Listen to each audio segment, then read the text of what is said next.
मैंने कभी भी एक टोन में बात करने वाला घर नहीं देखा है। Because of a lot of difference of opinion the बच्चा had a very difficult childhood. There were times जब मम्मी फ्रस्ट्रेट भी होके मुझे मारती थी। मतलब जस्टिफाइड है, माँ है मेरी, बट फ्लाइंग ताला is a hit hard. There are times जब मैंने पापा को थोड़ी सी घूस देती हुई देखी है मैंने अपने आप को कि मैं पटा लूँगा बच्चा। तो ऐसा थोड़ा फैमिली डिफरेंट देखा है मैंने। और ये चीज़ कब मेरे अंदर रिवोल्ट बन गया मुझे पता ही नहीं चला। मैं एग्रेसिव बच्चा बन गई। बचपन में मुझे एक बीमारी हुई थी, ब्रेन सिस्ट हो गया था। अच्छा। किसी को इस बारे में नहीं पता है। फिट्स पड़ने लगते हैं आपको। मैं क्लास 7 में थी, मैं स्कूल से घर वापस आई थी और मेरे को फील हुआ कि मेरा half side of the mouth involuntary हो गया है। मैं कंट्रोल नहीं कर पा रही हूँ और वो मूव कर रहा है एक साइड। तो मैं डर गई। फिर थोड़ी देर बाद फिर से हुआ वो।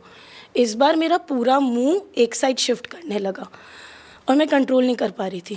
मैंने अपने आप को शीशे में देखा तो मैं बहुत अजीब सी एक्टिविटी कर रही थी मुंह से ऐसे ऐसे करके। मैं रोक नहीं पा रही थी। मैंने घर आके मम्मी को जब ये शेयर किया, मम्मी मेरे पे गुस्सा हो गए। सोने की इसको सोना नहीं है, दोपहर को बकवास करती रहती है, इसको अब ये मिर्गी के दौरे पड़ रहे हैं।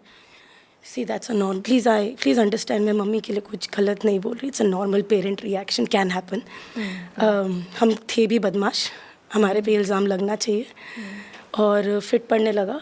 मम्मी ने पापा को फ़ोन करके बताया। मैं पापा is very quick and aware, ऐसा क्विक एक्शन लेते हैं। और पता चला कि मेरे ब्रेन में एक गोभी से कीड़ा चढ़ गया है। Like the cabbage you eat, it has insect जो 100 डिग्री बॉइलिंग पे भी नहीं मरता है। मैंने इसके बारे में सुना है। मैं थोड़ा शिवर करने लगी हूँ ये बोलते हुए, क्योंकि यू वांट सम वाटर? नहीं ठीक है। You okay? हाँ, तो ये हुआ है, अब इसमें ओके तो होना पड़ेगा। I have to accept it.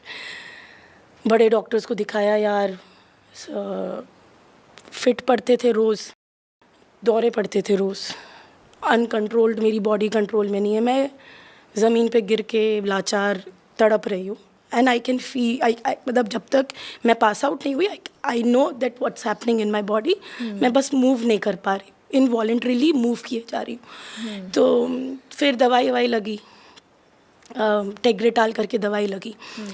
I had to eat it with religion, क्योंकि ब्रेन की बीमारी ठीक करने के लिए आपको बहुत टाइमलाइंस फॉलो करनी होती है। तो उस दवाई का साइड इफ़ेक्ट वाज एग्रेशन। और मेरे पेरेंट्स ने ये रियलाइज़ नहीं किया कि मैं एग्रेसिव क्यों हो रही हूँ। दवाई के कारण हो रही थी। कुछ माहौल भी ऐसा था। हाँ, पता कैसे चला? जब ज़्यादा हो गई, एकदम आउट ऑफ कंट्रोल हो गई, जब डॉक्टर के पास लेके जाया गया तो उसने बताया it's one of the side effects, this happens. मैं इतनी ज़्यादा एग्रेसिव हो गई थी सोनल कि मैं फुल ब्राह्मण फैमिली से आती हूँ। आउट ऑफ एग्रेशन मैं अपने घर में चिकन लेके आती थी और उसको छुपा के टाइल्स के अंदर रखती, लाइक बोन्स को टाइल्स के अंदर रखती थी आफ्टर ईटिंग। वॉशरूम की एक टाइल निकाली हुई थी मैंने, उसमें दफन कर देती थी बोन्स। मैं इतनी ज़्यादा एग्रेसिव हो गई थी कि मम्मी पापा ने मेरा मोबाइल छीन लिया। तो मैंने एक अंकल का मोबाइल, सामने वाले अंकल का, सॉरी मिथिलेश अंकल, अपॉर्चुनिटी मिल रही है तो माफ़ी मांग लेती हूँ, मेरे लाइफ का सबसे बड़ा गिल्ट है ये। मैं उनका मोबाइल चुरा लिया। हम लोग मेला गए थे, बगल में बैठे थे, उनका मोबाइल नीचे पड़ा हुआ, मेरे को गुस्सा है, मेरा मोबाइल तो ले लिया इन लोगों ने, खुद मोबाइल लेके घूमते हैं। मैंने उठाया और जेब में या जूते में डाल दिया, उसके बाद मिट्टी में गाड़ दिया गार्डन में। ना तुम्हारा ना मेरा।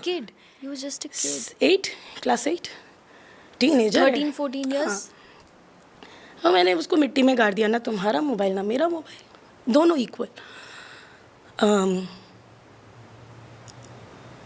बहुत ज़्यादा मैंने एग्रेसिवनेस दिखाई है लाइफ में और बहुत लूज़ किया इस एग्रेसिवनेस के कारण, बहुत लूज़ किया है। अपनी ज़िंदगी के सबसे बड़े अचीवमेंट्स को लूज़ कर लिया है मैंने, क्योंकि मैं एग्रेसिव हूँ और मुझसे गुस्सा कंट्रोल नहीं होता। अभी भी मुझे प्रॉब्लम होती है। लाइक मेरी टीम यहाँ पे, और मैं उनको थैंक यू बोलना चाहूँगी जो ये लोग मेरा गुस्सा झेल लेते हैं। बिन बात पे चिल्लाना या फिर कंट्रोल करती हूँ मैं बहुत अपने आप को, सीखने की कोशिश की मैंने कि इस एग्रेशन को कैसे कंट्रोल करूं, बट ये मेरा चाइल्डहुड ट्रॉमा है और कुछ भी उसके नियर आता है ना तो मैं फ्रीक आउट कर जाती हूँ। मैं मेरे को ऐसा लगता है कि फिर से होगा सब कुछ, सब फिर से बिखर जाएगा।